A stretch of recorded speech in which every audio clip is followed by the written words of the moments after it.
굿모닝 YTN 3부 이어갑니다. 대장동 위례 신도시 개발 비리를 수사하는 검찰이 이재명 더불어민주당 대표에 대한 구속영장을 청구했습니다.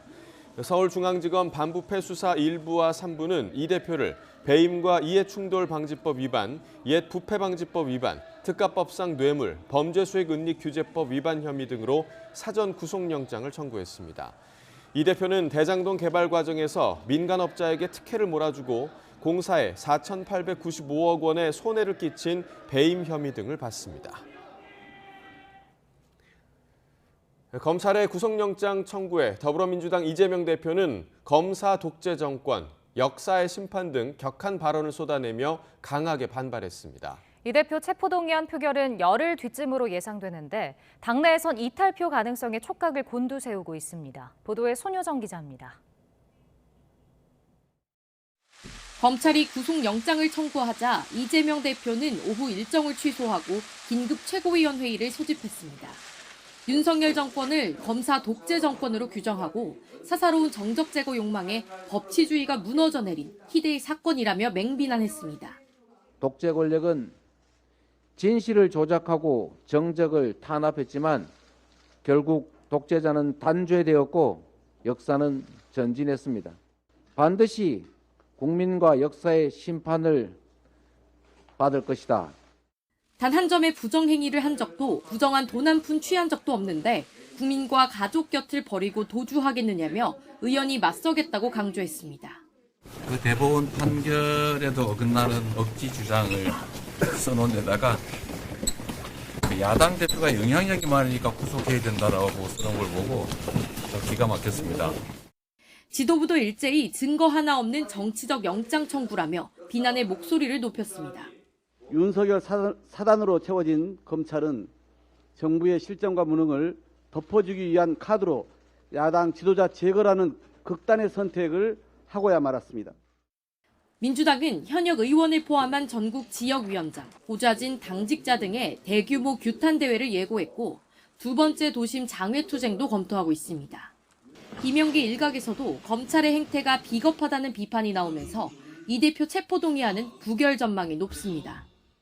다만 이 대표가 불체포 특권을 스스로 포기해야 한다는 주장과 함께 부결 당론을 채택하는 데 대한 부정적인 목소리는 여전합니다. 일단 체포동의안을 받아보고 일단 보고 그다음 명경지수와 같은 마음으로 상식에 따라서 양심에 따라서 표결을 해야 된다라고. 당 지도부와 친명계도 굳이 부결 당론으로 비명계를 자극하진 않겠다는 조심스러운 기류가 읽힙니다. 최소 28명이 이탈할 경우 국민의힘과 정의당 등 앞서 가결 의견을 밝힌 의석수에 더해져 부결을 확신할 수 없기 때문입니다. 이 대표 체포동의안은 오는 24일 본회의에 보고된 뒤 28일 본회의가 열리면 당일 무기명 표결이 진행될 것으로 보입니다. 표결까지 남은 열흘 동안 이재명 대표 영장을 둘러싼 공방은 그 어느 때보다 거세질 전망입니다. YTN 손효정입니다. 국민의힘 정진석 비상대책위원장이 검찰의 구속영장 청구에 따라 이재명 대표 체포동의안이 국회에 송부되면 국회의원들이 양심껏 표결해야 한다고 주장했습니다. 정 비대위원장은 어제 비대위 회의에서 21대 국회가 양심을 저버린 죄인으로 헌정사에 기록되면 안 된다며 국회의원 윤리강령에 따라 표결하자고 민주당에 촉구했습니다. 정의당 김희서 수석대변인은 이재명 대표에 대한 구속영장 청구와 관련해 불체포 특권을 내려놓아야 한다는 일관된 입장이라고 밝혔습니다. 다만 검찰이 이 대표 혐의를 입증하지 못한다면 명백한 정치검찰, 야당 탄압으로 규정될 수밖에 없고 전적인 책임을 감당해야 할 거라고 경고했습니다. 대장동 사업과 관련한 범죄 수익을 숨긴 혐의로 구속영장에 청구된 화천대유 대주주 김만배 씨가 오늘 구속 갈림길에 섭니다. 서울중앙지방법원은 오늘 오전 11시 김 씨에 대한 구속 전 피의자 신문을 진행합니다. 앞서 검찰은 지난 14일 범죄수익은닉규제법 위반과 증거인멸교사, 증거은닉교사 혐의로 김 씨에 대해 사전 구속영장을 청구했습니다. 네, 어제 열린 국민의힘 전당대회 호남권 합동연설회에서 양강 주자인 김기현, 안철수 후보가 서로를 겨냥해 날선 공격을 펼쳤습니다. 안철수 후보는 김 후보의 울산 KTX 역세권 시세 차익 의혹을 끄집어 김기현 후보를 저격했고, 김 후보는 안 후보를 향해 민주당 DNA를 갖고 있는 분이라고 반격했습니다. 직접 들어보겠습니다. 울산 KTX 역세권 시세 차익 질문에 제대로 답하지 못했습니다. 95% 할인에 팔겠다는 능글맞은 말로 그 이상 엄청난 시세 차익이 났다는 걸 오히려 인정했습니다. 만약 김기현 후보가 당대표가 되면 내년 총선에서 민주당의 대장동 비리 심판할 수 없습니다. 오히려 공격을 받고 총선 필패의 길을 걷게 될 것입니다. 아직도 민주당 DNA를 그대로 가지고 있는 분이 많이 있는 모양입니다. 우리 당에.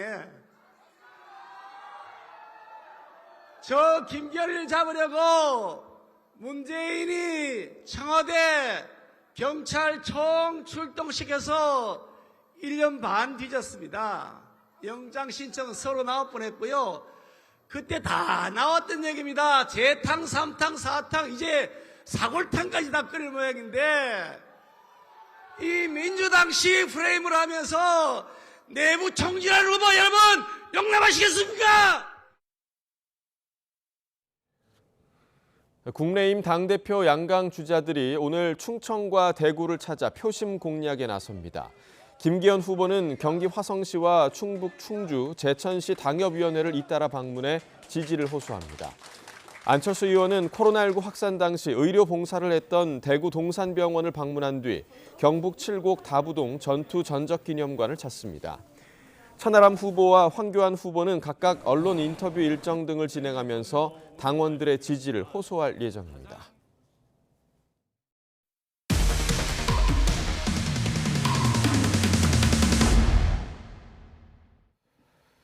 오세훈 서울시장이 다음 달에 입주할 새 공관을 준비하는데 서울시가 5억 7천만 원의 공사비를 책정해 공고한 것으로 확인됐습니다. 이미 석 달 전부터 다른 용도로 건물 전체에 10억 원을 투입하는 공사를 진행 중이었는데 서울시는 추가로 들어가는 공사 비용이 적절한 금액이라고 설명했습니다. 한동호 기자가 단독 보도합니다. 다음 달 오세훈 시장이 입주할 서울 한남동 파트너스 하우스입니다. 콘텐츠 기업들이 사무실로 쓰던 곳인데 지난해 11월 글로벌 비즈니스 지원 공간으로 바꾸겠다는 계획에 따라 10억 원 규모로 공사를 발주해 리모델링을 해왔습니다. 공사가 진행되는 가운데 서울시는 지난달 이 건물의 3층의 용도를 시장 공관으로 바꿨습니다. 서울시가 낸 입찰 공고입니다. 오 시장이 거주할 공간인 건물 3층 294제곱미터 리모델링 비용에 5억 7천만 원이 책정됐습니다. 전기, 통신, 기계, 가구 등 3층 전부를 뜯어 고치는 공사입니다. 최저 낙찰가 기준 87%를 감안하면 최종 공사 비용은 5억 원가량으로 추산됩니다. 공사 기간은 착공일로부터 33일. 서울시는 기존 단가와 정부 지침에 따라 공사비를 산출했다고 설명했습니다. 인건비와 공사 자재 모두 표준 노임과 조달청 단가를 기준으로 적절하게 책정된 금액이라는 겁니다. 공사 인력에 대한 4대 보험 등 법정 인건비 지원이 거의 이루어지지 않는 민간 인테리어 공사와 단순 비교해서는 안 된다는 점도 강조했습니다. 서울시는 지난달 10일 시장의 긴급 상황 신속 대처와 집회로 인한 주민 피해를 명분으로 시청에서 가까운 이 건물을 새 공관으로 사용한다고 발표했습니다. 2009년 시장 공관으로 지었고 지금까지 4차례 용도가 변경됐는데 실제로 시장에 거주했던 적은 없습니다. 최초 건축비에 반복적인 리모델링 비용을 합치면 90억 원 정도가 투입되는 셈입니다. 지난해 글로벌 비즈니스 목적으로 건물 용도 변경을 추진했을 때는 시의회 감사에서 무리한 전환이라는 지적도 받았습니다. 시설 전환이 긴급하고 중요한 사안인지에 대해서는 면밀한 검토가 요구됩니다. 서울시는 지난해 11월부터 진행했던 글로벌 비즈니스 지원 공간 리모델링 비용은 중간에 공사가 중단됐기 때문에 일부 환급받을 수 있다며 다음 주쯤 확정된다고 밝혔습니다. YTN 한동우입니다.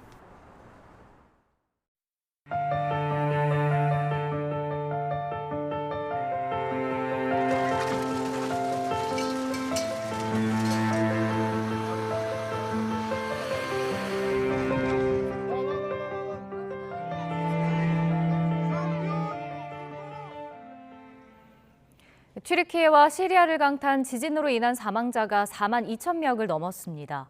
하루 전보다 770명 늘었지만 사망자 증가 추이는 크게 둔화됐습니다. 튀르키예 당국은 16일까지 사망자를 3만 6,180여 명으로 집계했습니다. 시리아 정부와 반군 지역 희생자 5,800여 명을 합한 두 나라 사망자는 4만 2천여 명입니다. 강진으로 3만 6천여 명이 숨진 튀르키예는 생존자 구조 가능성이 희박해지면서 건물 잔해 철거 등 복구 작업을 본격화하고 있습니다. 또 이번 강진으로 엄청난 정신적 충격을 받은 어린이들을 위한 심리치료도 시작했습니다. 보도에 이상순 기자입니다.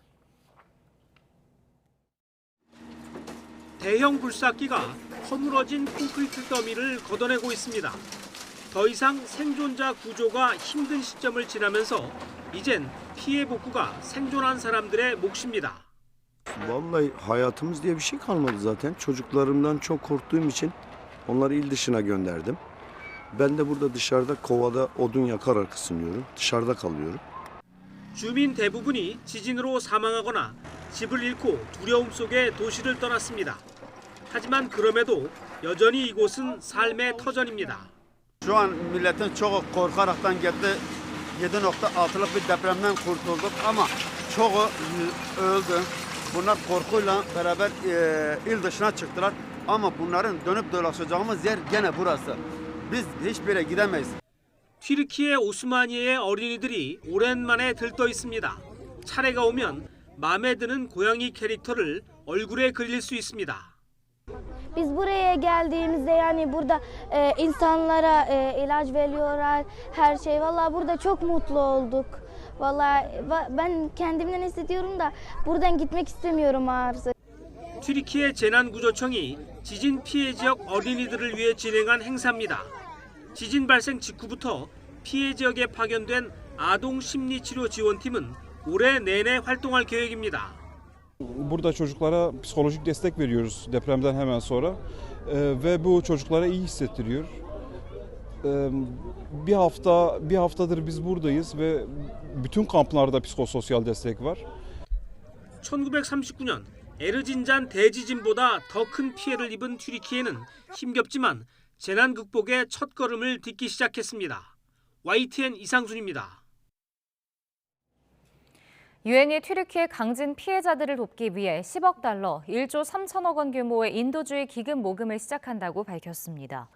이 기금은 3개월간 520만 명의 지진 피해자를 도울 수 있는 금액이라고 안토니우 구테우스 유엔 사무총장은 전했습니다. 구테우스 총장은 성명에서 튀르키예가 세계에서 가장 많은 난민을 받아들인 국가라는 점을 강조한 뒤 이제는 세계가 튀르키예를 지원할 때라고 말했습니다. 지진 피해가 심각한 튀르키예 시리아 국경지대 현지 시각 16일 또다시 강력한 여진이 발생했습니다. 미국 지질조사국에 따르면 현지 시각으로 16일 오후 9시 47분 튀르키예 하타이주 우준바 서북서쪽 19km 지점 연안에서 규모 5.2의 지진이 발생했습니다. 러시아 스푸트니크 통신은 앞서 열흘 전인 6일 대지진의 피해로 손상됐던 건물 일부가 이번 여진으로 붕괴됐다고 보도했습니다.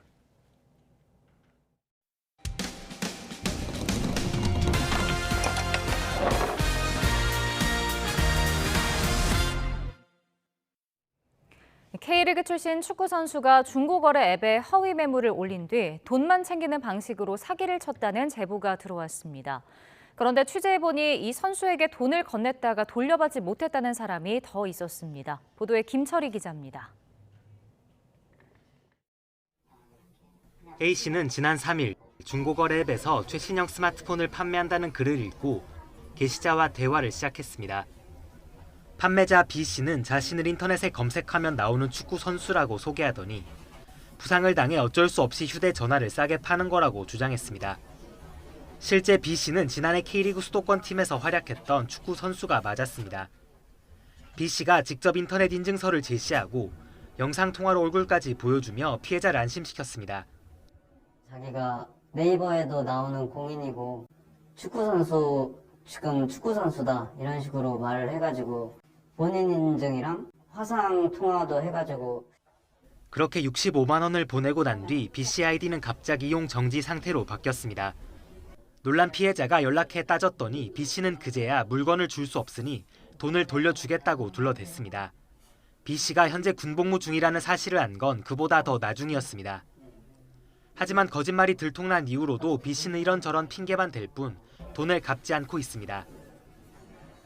이체 한도가 걸려 있어서 돈을 보낼 수가 없다라고 했고요. 그다음에 월급날에 지급하겠다 했는데 월급날에도 뭐 다른 일로 돈이 없다고. 참다 못한 피해자는 지난 7일 경찰서에 고소장을 접수했습니다. 경찰은 B 씨의 신분 등을 확인한 뒤 사건을 군 검찰로 보낼 예정입니다. B 씨에게 중고거래 사기를 당했다고 주장하는 피해자는 A 씨 한 명이 아닙니다. 비슷한 시기에 B 씨가 여러 중고거래 앱에서 물건을 판다며 접근해 돈만 받고 물건은 보내지 않는 수법으로 사기를 당했다는 피해자들이 속출한 겁니다. 자신이 프로축구 선수 출신의 공인이라는 점을 악용해 상대를 안심시키는 수법 역시 반복됐습니다. 취재가 시작된 뒤에는 B 씨가 이전에도 돈을 빌리고 갚지 않았다거나 SNS로 팬들에게 쪽지를 보내 돈을 요구했다는 제보까지 들어왔습니다. 현재 피해액은 100만 원 정도로 추산되지만 10명 정도에게 1,500만 원을 빚지고 있다는 말을 했다는 피해자 증언도 나온 만큼 숨은 피해자가 더 있을 가능성이 큽니다. 이에 대해 취재진은 B 씨에게 직접 해명을 요청했지만 B 씨는 자신에 대한 취재에 동의하지 않으며 현재 수사가 진행 중이라는 짤막한 답변만 남겼습니다. YTN 김철입니다.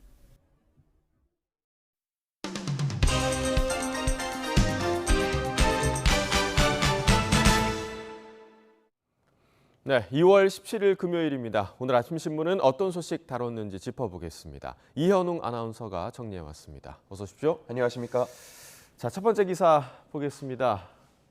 자, 지난해부터 우회전을 할 때 일시 정지를 하는 게 의무화가 됐는데 이게 지금 준수율이 1%밖에 안 되는 건가요? 네, 그렇습니다. 공식적인 통계는 아니고요. 한국일보 취재진이 어제 서울 도로에서 지켜보면서 측정한 수치인데요. 182대 정도를 지켜봤다고 하는데 일시정지 의무를 제대로 지킨 차량이 단 2대, 1%에 불과했다고 합니다. 물론 표본도 적고 장소도 한정적이지만 이 수치 자체는 꽤나 충격적으로 다가옵니다.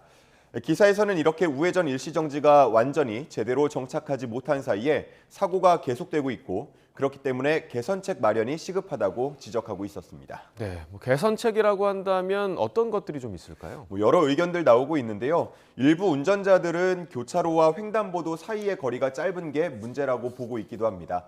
특히나 대형 차량에 의한 사고가 많은데 대형 차량은 우회전할 때 사각지대가 크기 때문에 횡단보도를 교차로에서 더 멀리 떨어뜨리는 게 시급하다고 말하고 있었고요.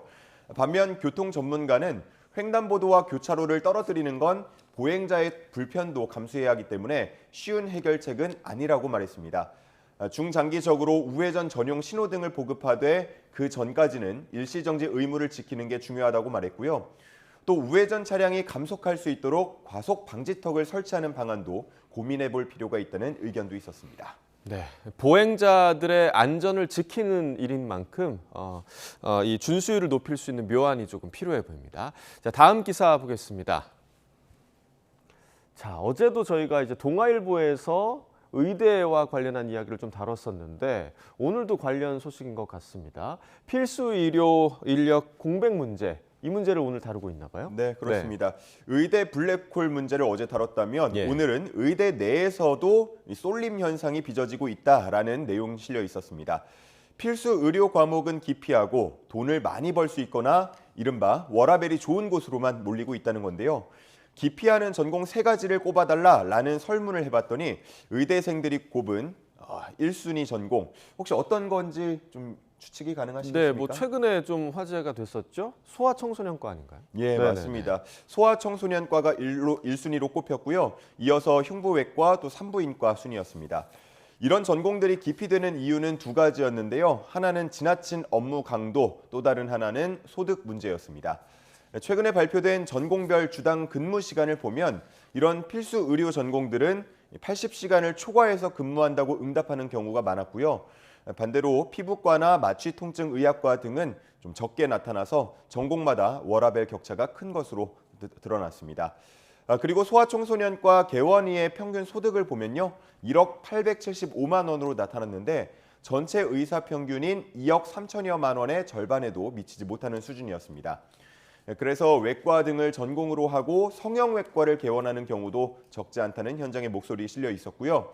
이대로면 필수 의료 과목의 진료 대란이 불가피하다는데 현장에서는 처우를 개선하고 기형적인 수가 체계를 개선할 필요가 있다는 목소리 나오고 있었습니다. 네, 어제도 사실 뭐 부의 쏠림 현상 때문에 의대로 쏠림 현상이 벌어진다라고 이야기를 나눴는데 오늘 또한 이 부의 쏠림 현상이 이 전공 쏠림의 주된 원인이라는 게 좀 보여서 좀 안타까운 마음이 드는 것 같습니다. 자, 다음 기사 보겠습니다. 자, 방금 전엔 저희가 이제 의대 문제를 다뤘는데 이번엔 교대 문제예요. 요즘 교대가 좀 미달이 나고 있나 봐요. 네, 그렇습니다. 인기가 시들하다고 하는데요. 수험생은 정시에서 가군, 나군, 다군 이렇게 3개의 원서를 쓸 수가 있죠. 그렇기 때문에 경쟁률이 3대 1이 되지 않으면 사실상 정원 미달로 보기도 하는데요. 전국 교대와 초등교육과의 정시 경쟁률을 보면 두 곳을 제외하고는 모두 다 3대 1이 안 됩니다.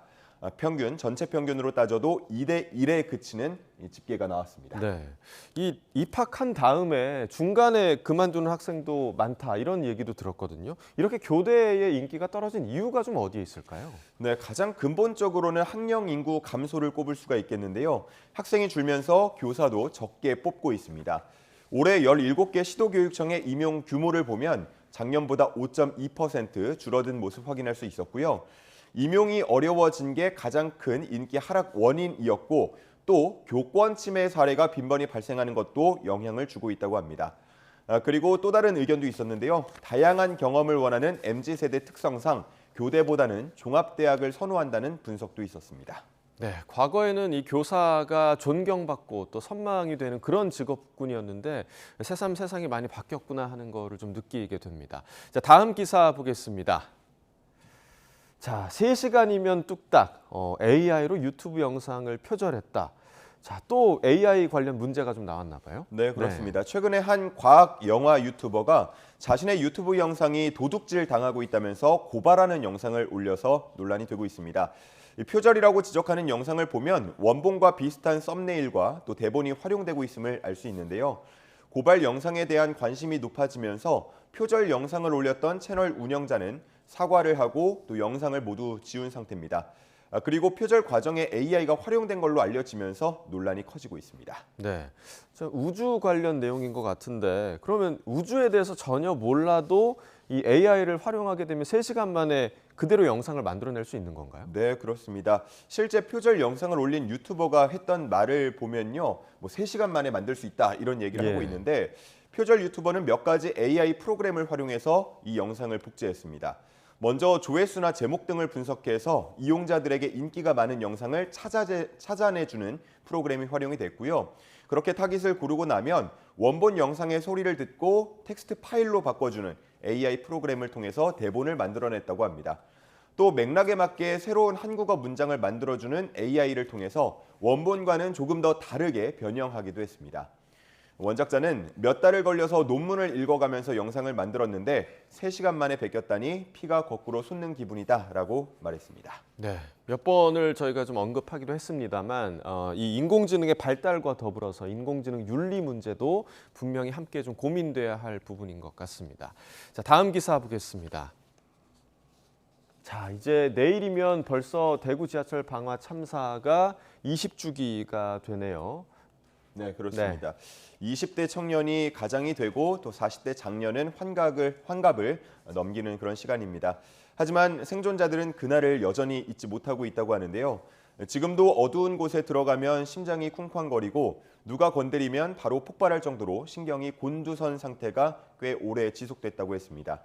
20년 전만 하더라도 내상을 치유하는 게 낯설고 서툴었다면서 트라우마 치유를 제대로 하지 못한 점에 대해서 아쉬워했습니다. 그러면서 20년이 지난 지금도 사회적 참사가 반복되는 것에 대해서 아쉬움을 나타냈고요. 특히나 시민과 정부의 갈등이 불거지는 것에 대해서 우리 때와 똑같다면서 안타까워했습니다.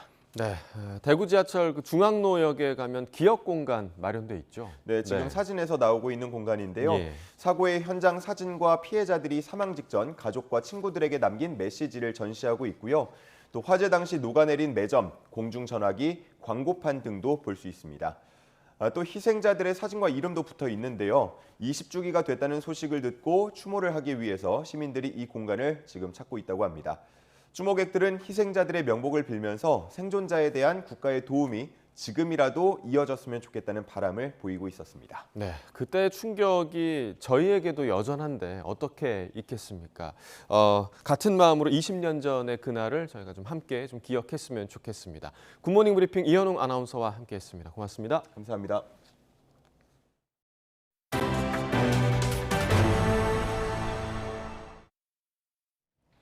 정부가 오는 4월부터 전세 사기 대책으로 경매에 붙여진 집에서 보증금을 세금보다 우선으로 돌려주도록 하겠다고 발표했습니다. 달아난 집주인 대신 집을 떠안을 피해자들을 배려한 건데 알고 보니 국세만 바뀌고 지방세는 그대로였습니다. 반쪽짜리 대책이라 성토하는 피해자를 이준엽 기자가 만나봤습니다. 재작년 전세 보증금 2억 5천만 원을 내고 빌라를 계약한 박모 씨는 입주 2달 만에 충격적인 소식을 접했습니다. 600채를 거느린 빌라왕을 고발하는 방송에 나온 집이 바로 자신의 집이었던 겁니다. 알고 보니 박 씨가 계약한 집은 해당 빌라왕의 형소유로 이미 11채의 전세 보증금을 들고 해외로 도주한 상태였습니다. 돈을 어디서 받을 길이 없고 이거를 그러면은 다른 사람한테 세를 주거나 하고 싶어도 이름이 저희가 압류가 이렇게 많이 되어 있고 이름이 저희 이름이 아니니까 임차인으로서 그냥 셀프 경매라고 하는데 그 경매를 하게 됐어요. 결국 집이 강제 경매에 붙여졌는데 여러 차례 유찰 끝에 조만간 박 씨가 떠안아야 할 상황입니다. 원치 않게 집을 사는 것도 속상하지만 더 억울한 건 집주인이 찬압한 재산세 200만여 원도 내야 한다는 점입니다. 이렇게 정말 2억 3억이나 되는 집을 울며 겨자 먹기로 떠안는다는 건 정말 국세냐 지방세냐 그것도 찾아가면서 또 해야 된다는 사실이 너무 어이가 없는 거예요. 경매 매각 대금은 배당 순위가 법적으로 정해져 있는데 해당 주택에 부여한 세금은 3번째여서 4번째인 임차 보증금보다 앞섭니다. 집주인 세금까지 전세 사기 피해자들에게 전가된다는 우려가 제기되면서 세금보다 보증금을 먼저 갚도록 하는 법이 지난해 말 개정돼 오는 4월부터 시행됩니다. 그런데 박 씨는 구제를 못 받습니다. 바뀐 게 국세에 대해서만이어서 지방세인 재산세는 그대로이기 때문입니다. 관계 기관들조차 헷갈리고 있습니다. 산세 압류가 저희 확정일자보다 뒤에 있을 경우에 저희가 강일차가 발생한 게 확정일자보다 뒤면 확정일자가 먼저다 이 말이죠. 정부는 재산세가 지자체 핵심 재원이기 때문에 협의가 어려웠고 앞으로 추가 논의를 하겠다는 방침입니다. 전세금을 떼이고 남의 세금까지 억지로 떠안아야 하는 피해자들을 2번 눌리지 않게 정부 대책 보완이 필요해 보입니다. YTN 이준엽입니다. 지난달 서울과 경기 인천에서 아파트 경매로 새 주인을 찾는 비중인 낙찰률이 전달과 비교해 일제히 상승했습니다. 현장에 가보니 선호도가 높은 매물에는 수십 명이 몰릴 정도였습니다. 보도에 최기성 기자입니다. 경기도 안양에 있는 한 경매법정 앞입니다. 어떤 물건에 응찰할지 살펴보는가 하면 경매에 함께 참여해보려고 모인 사람도 있습니다. 올라가다 보니까 누가 경매로 집을 사면 조금 싸게 살 수 있다라고 해서 경매를 사는 게 조금 나을 것 같다라는 생각이 들어서 경매 공부를 하고 이렇게 입찰을 해볼까 하고. 경매 때마다 법정에서 정보지를 돌리는 한 업체 직원은 최근 분위기가 달라졌다고 말합니다. 아파트가 유찰이 좀 많이 되고 한 물건은 경쟁자가 좀 많이 생겼더라고요. 예. 대출이 좀 풀리고 규제를 많이 풀어놨잖아요. 세 차례 유찰돼 시세보다 최저 입찰가가 1억 원 이상 낮았던 한 아파트 경매에는 30명이 몰렸습니다. 오늘 와서 보니까 경매하고자 하시는 분들이 되게 많이 오셨더라고요. 그래서 시세가에서 5천 정도만 싸게 하자라고 했는데 그것도 불안해서 3천만 원만 싸게 보자라고 썼어요. 이런 분위기는 통계로도 반영됩니다. 서울과 경기, 인천 아파트 1월 경매 낙찰률은 지난해 12월보다 모두 올랐습니다. 지난달 전국 아파트 경매에서 응찰자 수가 많았던 상위 10개 가운데 6개는 수도권 물건이었습니다. 경매로 낙찰받으면 시세보다 저렴한 가격에 매입할 수 있기 때문입니다. 최근 부동산 규제가 대폭 완화되고 있으며 특례 보금자리론이 출시되면서 투자자들이 경매 시장에 많은 관심을 보이고 있습니다. 하지만 낙찰률 상승이 부동산 시장에 긍정적인 신호라고 보긴 어렵습니다. 감정가 대비 낙찰된 금액 비율인 낙찰가율은 소폭 상승하거나 하락해 큰 변화가 없기 때문입니다. 경매 일부 지표는 개선됐지만 아직 관련 수치들이 평년 수준에 미치지 못하고 있어 본격적인 회복장을 논하기는 어렵다고 보여집니다. 금리가 더 낮아지거나 주택 거래가 활성화하지 않는 이상 입지가 좋거나 가격이 크게 떨어진 아파트 위주로만 경매가 집중될 가능성이 큽니다. YTN 최기성입니다.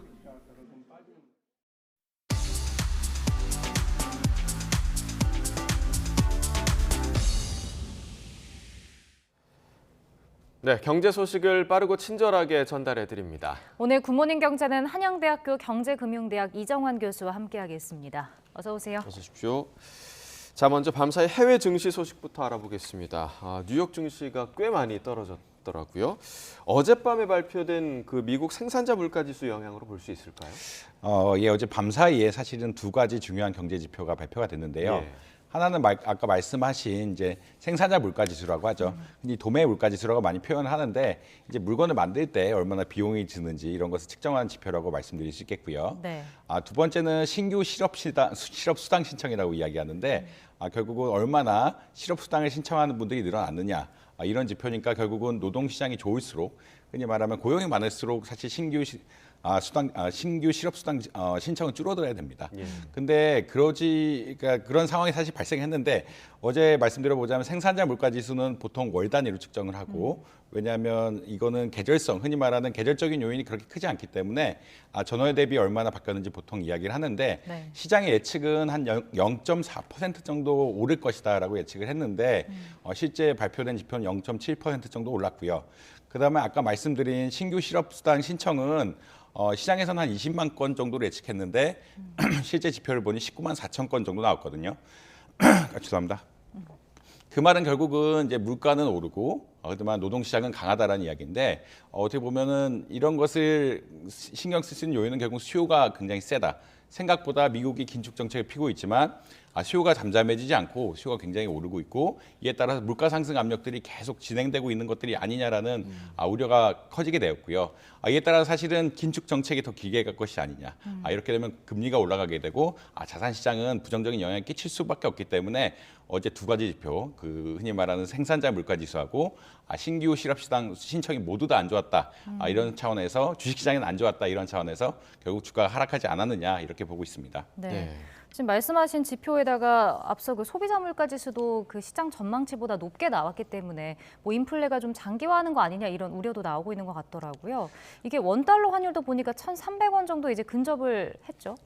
예, 맞습니다. 그 사실은 뭐 원달러 환율을 결정한 요인들이 몇 가지가 있는데 가장 중요한 것은 흔히 말하는 한미 간의 금리 격차라고 이야기하죠. 네. 결국 미국에 대한 금리가 높을수록 미국 달러에 대한 수요가 높아지고 왜냐하면 달러를 투자할수록 흔히 말하는 채권 투자만 해도 수익률이 높아지니까 달러에 대한 수익률이 높아지고 이에 따라서 원화에 대한 수익률이 감소하면서 흔히 말하는 교환 비율이라고 이야기하죠. 원화를 얼마나 좋아하고 달러를 얼마나 좋아하는지에 따라 결정되는 원달러 환율이 올라가게 된다고 보통 이야기합니다. 아무래도 달러를 좋아하게 되니까 원화 가치가 좀 떨어지게 되면서 이런 현상들이 발생을 하게 되는데 지금 상황이 정확하게 그런 상황입니다. 사실 원달러 환율은 경제가 불확실하다든지 경기가 급락하는 우려가 있다든지 이럴 때 사실은 원달러 환율이 내려가기도 하는데 지금은 뭐 흔히 말하는 세계 금융시장 자체는 괜찮습니다. 그러니까 작년에 9월 달이죠. 9월 달에 어떻게 보면은 영국에 조금 위기가 생기면서 채권 시장이 혼란해지고 이에 따라서 원달러 환율이 급등하면서 1,300원을 돌파했는데 지금은 그런 상황은 아니고 어떻게 보자면 지금 달러화가 생각보다 강해질 것이다. 원달러 환율이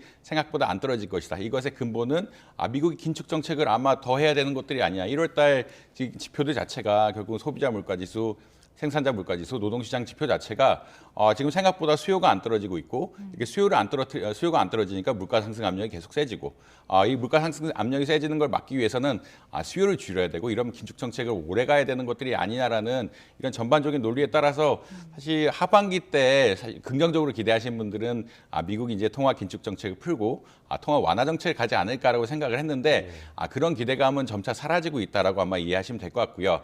그리고 지금 환율이 올라감으로써 관련해서 이제 우리 금통위도 조만간 열리게 되는데 금통위의 금리 결정에도 조금 영향이 미치지 않을까라고 많이 생각할 수 있겠습니다. 아무래도 환율이 올라가게 되면은 수입물가 상승이 우려가 되고 수입물가 상승이 우려가 되면은 이건 우리나라 물가 지수가 우려가 올라가면서 경기에 또 안전한 영향을 미칠 수밖에 없어서 한미 금리 격차를 조금 줄여야 되는 것이 아니냐라는 이런 논조가 강해질 수밖에 없는 상황이다. 이에 따라서 우리나라 금리 역시 조금 따라가면서 올라갈 가능성이 지금 환율 상황상 보면 좀 올라갔다라고 보시면 될 것 같습니다. 네.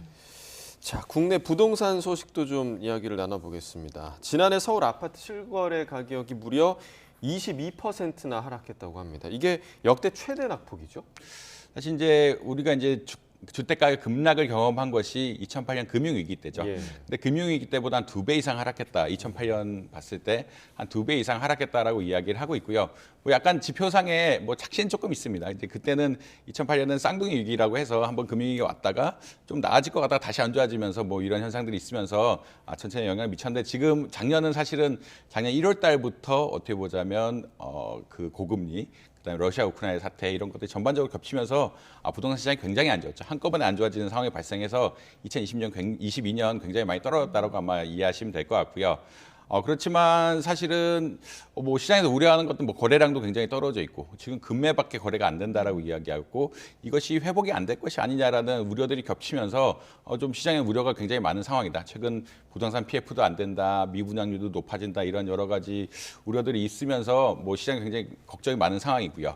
그리고 특히 어디가 많이 떨어졌냐 그러면 흔히 말하는 거품이 많이 생겼다라고 생각하는 지역들이 좀 많이 떨어졌거든요.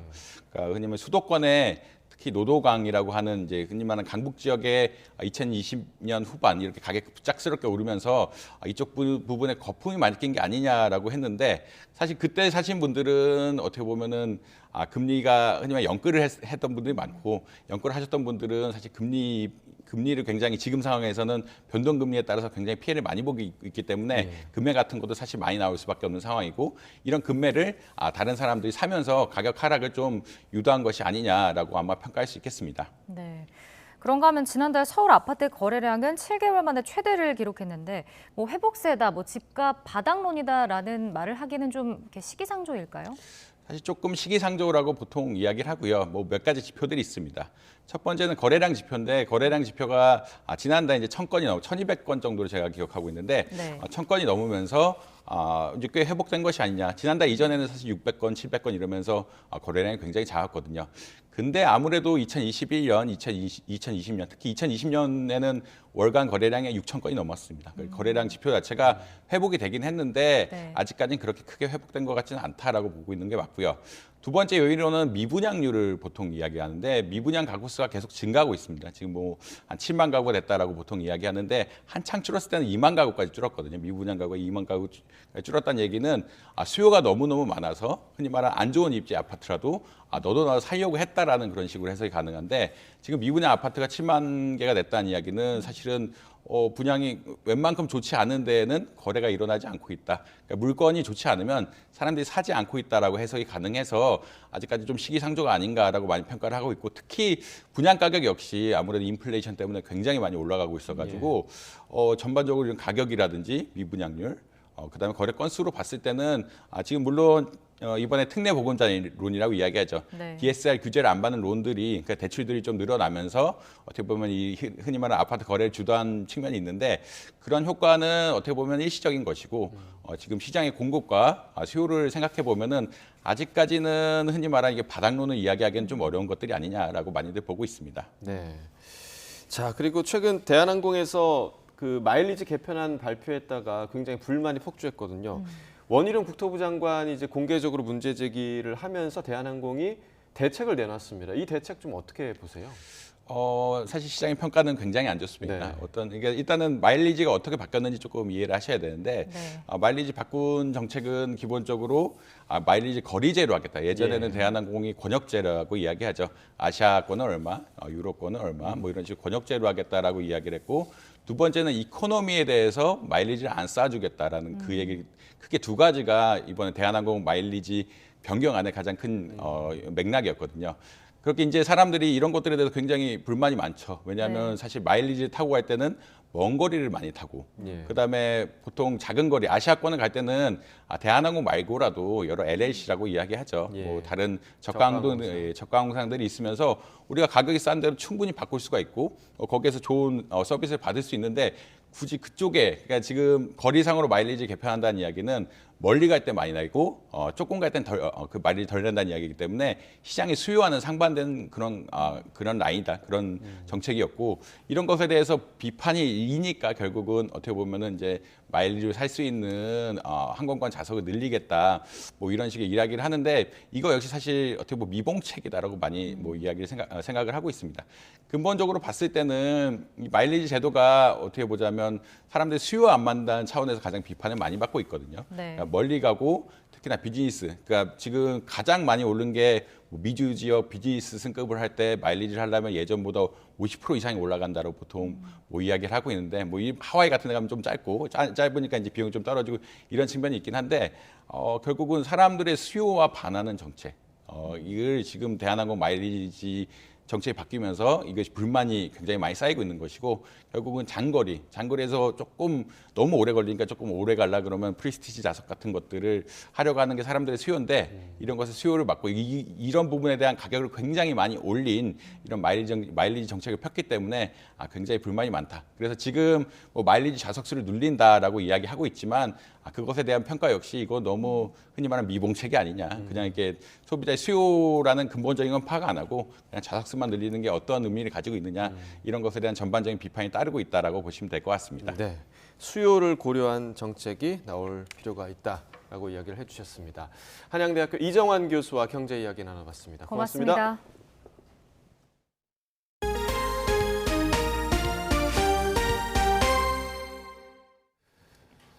네, 유명 패스트푸드점 맥도날드가 판매한 음식에서 플라스틱 이물질이 나왔다는 신고가 접수됐습니다. 최근 이 회사에서 이물질이 섞여 나온 사건이 자주 발생하고 있는데 반복되는 위생 사고에 소비자들의 불안이 커지고 있습니다. 김근우 기자가 취재했습니다. 새 아이의 엄마 A씨는 지난 5일 대구의 한 맥도날드에서 산 음식을 먹다가 깜짝 놀랐습니다. 입 안에서 플라스틱으로 된 날카로운 이물질을 느낀 겁니다. 다치지 않아 다행이라는 안도감도 잠시. 자칫하면 같은 메뉴를 주문했던 어린 자녀들이 다칠 수도 있었다는 생각에 간담이 서늘해졌습니다. 애들하고 같은 메뉴를 먹고 있는데 진짜 큰일 날 뻔했죠. 뭐 이가 빠지거나 다칠 뻔했죠. 모기에 걸리거나. 맥도날드 측에 신고했지만 돌아온 건 환불해주겠다는 답변뿐. 도대체 어쩌다가 이런 이물질이 나온 건지 설명을 요구했지만 확인하는데 2달이 넘게 걸린다는 황당한 대답이 돌아왔습니다. 그러면서 이물질을 가져가게 해달라는 말만 반복한다며 분통을 터뜨렸습니다. 다시 이런 일이 없었으면 좋겠어요. 그래도 이건 애들도 먹는데. 신종 사과랑 이게 어디서 나가는지 좀 확인해 주시면 좋겠어요. 맥도날드 측은 발견된 이물질을 회수해 조사해봐야 한다는 입장입니다. 매장은 물론 재료 제조사에서도 섞여 들어가기 어려운 물질로 보인다는 겁니다. A씨가 이물질을 주지 않아 사진으로만 살펴본 상태여서 회수한 뒤 정확히 조사하겠다고 밝혔습니다. 맥도날드는 지난해 음식에서 민달팽이와 세막대가 나오는 등 여러 차례 위생 문제로 홍역을 치렀습니다. 패스트푸드 업계 1위 기업에서 이물질 사고가 반복되면서 소비자들의 불안감이 커지고 있습니다. YTN 김근우입니다. 어제 저녁 7시쯤 경기 화성시 팔탄면 39번 국도 상행선에서 달리던 4.5톤 화물차가 앞서가던 트럭과 승용차를 연달아 들이받아 18중 추돌 사고가 났습니다. 이 사고로 화물차 운전자 20대 남성을 포함해 모두 10명이 경상을 입어 인근 병원으로 옮겨졌습니다. 경찰은 음주운전 가능성은 낮은 것으로 보고 사고 당시 의식을 잃어 기억이 나지 않는다는 운전자의 진술과 블랙박스 영상 등을 토대로 정확한 사고 경위를 조사하고 있습니다. 최재해 감사원장이 자신이 쓰는 관사 수리비로 1억 4천만 원을 쓴 사실이 알려지면서 시끄럽습니다. 의혹이 커지자 감사원이 하루 뒤 해명 자료를 냈는데 그게 또 논란이 되고 있습니다. 보도에 이승배 기자입니다.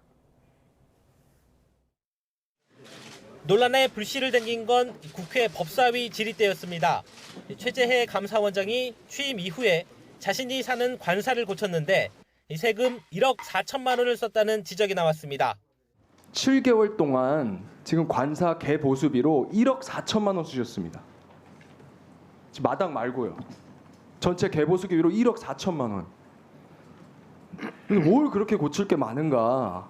제가 굉장히 좀 납득이 안 돼요. 집이 85년도인가 지은 집이고요. 집이 굉장히 노후화되어 있는 집이고 또 전임 원장님이 중간에 급작스럽게 나가시는 바람에 논란이 커지자 감사원이 하루 뒤 A4 5장짜리 보도자료를 냈습니다. 제기된 의혹이 사실과 다르다면서 구체적인 비용 설명과 함께 국회에서 공개되지 않은 사진을 첨부해 반박했습니다. 먼저 화분과 관련해서 재료비에만 480만 원을 쓴 게 아니고 정원 전체에 나무 345주를 심었고 가로등은 정원 둘레로 모두 27개를 새로 달았는데 비싼 건 한 개 최대 65만 원짜리라서 모두 2,300만 원이 들었다고 해명했습니다. 하지만 빔 프로젝터 설치 등 목적과 달리 썼다는 의혹이 불거진 예산에 대해선 설명이 전혀 없었습니다. 또 규정상 관리비는 기관장이 사비로 내야 하는데 지난해 1월부터 10월까지의 관사 유지 관리비 1,180만 원을 누가 부담했는지에 대해서도 답을 내놓지 않았습니다. 야당에선 감사원이 어설프게 해명에 나섰다가 되레 감사원장 부부를 위한 호화 정원을 꾸민 걸 스스로 증명했다는 비판이 나왔습니다. 이게 해명이 아니라 오히려 지나치게 세금을 너무 많이 쓴 것 아닌가라고 하는 생각이 더 강해지는 그런 내용들도 섞여 있습니다. 예산을 목적 외로 쓴 부분, 이런 것들이 의혹의 핵심이거든요. 근데 그런 부분들에 어떤 알맹이가 전혀 없는 해명 내용입니다. 이에 대해 감사원 관계자는 지금 당장 해명할 수 있는 내용에 대해 급하게 자료를 낸 것이며 나머지 의혹들은 계약 회계 집행 실태를 자체 점검해서 결과를 공개하겠다고 말했습니다. YTN 이승매입니다. 검찰이 이른바 TV조선 재승인 의혹과 관련해 한상혁 방송통신위원장을 입건한 가운데 당시 재승인 심사위원장을 맡았던 윤모 교수가 구속 갈림길에 섭니다. 서울 북부지방법원은 오늘 오전 10시 반부터 윤 교수의 구속 전 피의자 신문을 진행합니다. 지난 2020년 종합편성 채널 재승인 심사위원장이었던 윤 교수는 당시 TV조선 재승인 과정에서 특정 항목의 점수를 고의로 낮게 준 혐의를 받고 있습니다. 이수만 SM 전 총괄 프로듀서가 하이브에 지분을 넘겨주기로 하면서 궁지에 몰린 이성수 현 SM 대표가 역외 탈세 의혹 등을 제기하며 반격에 나섰습니다. 이수만 SM 전 총괄 프로듀서의 처조카이자 현 경영진인 이 대표는 이같이 주장했습니다. 그러면서 이 전 총괄이 2019년 홍콩의 시티 플래닝 리미티드라는 회사를 자본금 100만 달러로 설립했다며 이 CTP는 이수만 100% 개인 회사로 해외판 라이크 기획이라고 말했습니다. 아울러 SM과 라이크 기획의 계약은 국세청으로부터 인정받지 못해 SM은 수십억, 수백억 원의 세금을 납부했다며 결국 한국 국세청의 감시망을 피하려 했던 것이라고 덧붙였습니다. 이 대표는 또 이 전 총괄이 강조한 환경, ESG 경영을 표방한 메시지 이면에는 부동산 사업권과 관련한 욕망이 있다며 나무 심기 메시지 등을 노래 가사에 넣도록 강요했다고 주장했습니다. 이에 대해 이 전 총괄은 이 대표가 착한 조카라며 마음이 아프다는 입장을 측근을 통해 전했습니다. 다만 이성수 대표가 유튜브를 통해 공개한 역외 탈세 의혹이나 부동산 개발 계획에 대한 언급은 하지 않았습니다.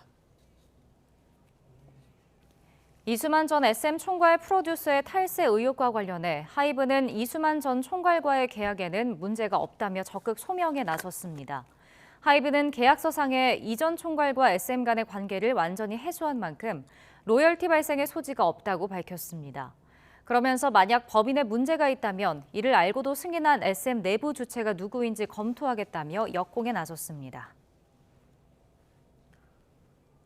바이든 미국 대통령이 기자회견을 열어 중국 정찰 풍선이 영토 주권을 침해했다고 비판하면서도 시진핑 주석과 대화하길 희망한다고 말했습니다. 앞서 바이든 대통령은 미뤄왔던 건강검진에 나서면서 재선 출마 선언이 임박했다는 관측도 나오고 있습니다. 워싱턴에서 권준기 특파원이 보도합니다. 바이든 대통령이 중국 정찰 풍선을 포함한 비핵물체 격추와 관련해 처음으로 직접 입을 열었습니다. 바이든 대통령은 첫 중국 풍선 이후 세 차례 발견한 비핵물체는 연구 또는 상업 목적으로 보인다며 중국과 연관성을 찾지 못했다고 밝혔습니다. 하지만 비핵물체 격추는 국민 안전을 위해 필요한 조치였다고 강조했습니다. If any object presents a threat to the safety and security of the American people, I will take it down. 바이든은 중국 정찰 풍선이 미국의 영토 주권을 침해했다며 격추시킨 데 대해 사과하지 않겠다고 밝혔습니다. 다만 풍선 사태 이후에도 중국과 대화 창구를 유지해왔고 자신도 시진핑 주석과 대화를 희망한다고 말했습니다. I expect to be speaking with President Xi, and I hope we're going to get to the bottom of this. But I make no apologies for taking down that balloon. 앞서 80살인 바이든 대통령은 미뤄왔던 정기 건강검진을 15개월 만에 받았습니다. 미국 언론은 재선 출마 선언을 앞두고 건강 이상설을 불식시키기 위한 조치로 해석하고 있습니다. 하지만 공화당 대선 주자로 나선 니키 헤일리는 75세 이상 정치인의 정신 감정을 주장하며 바이든과 트럼프를 동시 저격했습니다. We'll have term limits for Congress, mandatory mental competency tests for politicians over 75 years old. 바이든 대통령은 최근 인터뷰에서 일을 못할 정도의 건강 상태면 국민 앞에 정직하게 공개하겠다며 80대 고령에도 건강에 자신감을 나타냈습니다. 워싱턴에서 YTN 권준기입니다. 주한 일본 대사관 주최로 열린 나루히토 일왕 생일 기념 행사에서 처음으로 일본 국가인 기미가요가 연주됐다고 산케이 신문이 보도했습니다. 주한 일본 대사관은 어제 오후 서울의 한 호텔에서 국내 인사들을 초청한 가운데 나루히토 일왕 생일 기념 리셉션을 개최했습니다. 행사장에는 애국가와 함께 기미가요가 처음으로 연주됐습니다. 산케이는 일본 정부는 한국에서 반일 감정 때문에 예년에 국가를 트는 것을 미뤘으나 지난해 출범한 윤석열 정권이 대일 관계 개선을 지향하고 일본 정부도 찌그러진 양국 관계에서 벗어날 혹이라고 판단했다고 분석했습니다. 어제 리셉션에는 이도훈 외교부 2차관이 참석해 축사를 했습니다. 프로농구 안양 인삼공사가 거침없는 선두 질주를 이어가고 있습니다. 고공행진의 중심에는 부상 없이 건강한 시즌을 치르고 있는 장신 포워드 오세근의 활약이 있습니다. 허재원 기자가 보도합니다. 오세근이 경기 시작과 함께 연속 5득점을 올리며 날카로운 득점 감각을 뽐냅니다. 1쿼터에만 석점슛 2개를 포함해 14득점을 기록한 오세근을 앞세워 인삼공사는 일찌감치 기선을 제압했습니다. 3쿼터 중반 오세근의 석점슛과 함께 점수차가 31점까지 벌어지면서 1, 2위 팀의 맞대결은 선두 인삼공사의 손쉬운 승리로 마무리됐습니다. 두 팀의 승차가 4경기 반까지 벌어지며 인삼공사는 정규리그 우승을 향해 한 발 더 다가섰습니다. 감독님이 주문하신 대로 좀 수비랑 리바운드가 잘 됐던 부분이 끝까지 이어졌던 것 같고 뭐 그런 게 잘 되니까 공격까지 좀 잘 됐던 것 같습니다. 거침없이 선두 질주를 이어가는 인삼공사의 중심에는 단연 건강한 오세근이 있습니다. 오세근은 올 시즌 42경기에서 평균 27분 가까이 뛰며 13점, 6.4 리바운드를 기록하고 있습니다. 수비와 리바운드 등 굳은 일을 묵묵하게 해내는 동시에 정확한 외곽슛까지 겸비하면서 전성기 시절 경기력을 완전히 회복했다는 평가를 받습니다. 잦은 부상으로 자리를 비울 때가 많던 오세근이 건강하게 시즌을 소화하면서 인삼공사는 통산 4번째 챔프전 우승까지 바라보고 있습니다. 계속 연승을 하고 있기 때문에 분위기는 당연히 좋고요. 선수들이 뭐 운동하는 거나 또 쉴 때나 또 여러 가지로 이렇게 분위기를 이렇게 좋게 가져가는 게 건강한 오세근과 함께하는 인삼공사의 연승 행진이 어디까지 이어질지 농구 팬들의 기대가 커지고 있습니다. YTN 허재원입니다. 할리우드 영화 다이하드의 주인공인 액션스타 브루스 윌리스가 치매 판정을 받았습니다. 윌리스 가족은 16일 성명을 내고 그가 전두 축두엽 치매를 앓고 있다는 진단을 받았다고 발표했습니다. 이 치매는 뇌 전두엽과 축두엽 손상으로 발생하며 판단력 장애를 초래합니다. 올해 67세인 윌리스는 지난해 3월 실어증 진단을 받고 영화계에서 은퇴했고 거의 1년 만에 병이 악화하면서 치매 환자가 됐습니다. 오늘 아침 출근길은 어제보다 공기가 확연히 차가워졌습니다. 현재 서울 기온은 영하 1.4도로 어제 같은 시각보다는 4도가량이 낮은 상태인데요. 다행히 한낮에는 서울 기온이 영상 8도까지 오르면서 예년 기온을 웃돌며 비교적 온화한 날씨를 보이겠습니다. 하지만 이렇게 낮 기온이 오르는 만큼 일교차 또한 10도 이상으로 크게 벌어지고 있으니까요. 겉옷으로 체온 조절 잘해주셔야겠습니다. 오늘은 전국 하늘에 구름만 가끔 지나겠습니다. 다만 중국발 스모그가 유입되며 수도권과 충청의 대기질이 점차 탁해지겠고요. 밤 사이에는 강원 영서와 경북 지역도 초미세먼지 농도가 짙어지겠습니다. 현재 기온 살펴보면 서울이 영하 1.4도, 대구가 영하 0.6도로 어제 아침보다는 1도에서 5도가량이 낮게 출발하고 있고요. 이 낮 기온은 서울이 8도, 광주와 대구가 12도 등으로 어제보다는 1도에서 4도가량이 높겠습니다. 주말 동안 추위 걱정 없겠지만 전국 곳곳에 비나 눈 소식이 있습니다. 오늘 낮에 제주도를 시작으로 밤사이 남해안 지역에 비가 내리겠고요. 내일 오후 늦게 비가 전국으로 확대해 모레 오전까지 이어지겠습니다. 내일까지 남부지방에는 최고 30mm, 중부지방에는 5mm의 비가 내리겠고 기온이 낮은 강원 산간에는 최고 3cm의 눈이 더 내리겠습니다. 최근 많은 눈이 내린 동해안 지역을 중심으로는 도로가 많이 미끄러울 것으로 보이니까요. 이들 지역에 계신 분들은 교통안전에 각별히 유의하셔야겠습니다. 지금까지 YTN 신미림입니다. 네, 이상으로 금요일 굿모닝 YTN 마칩니다. 잠시 후 뉴스라이더가 방송됩니다. 시청해주신 여러분 고맙습니다.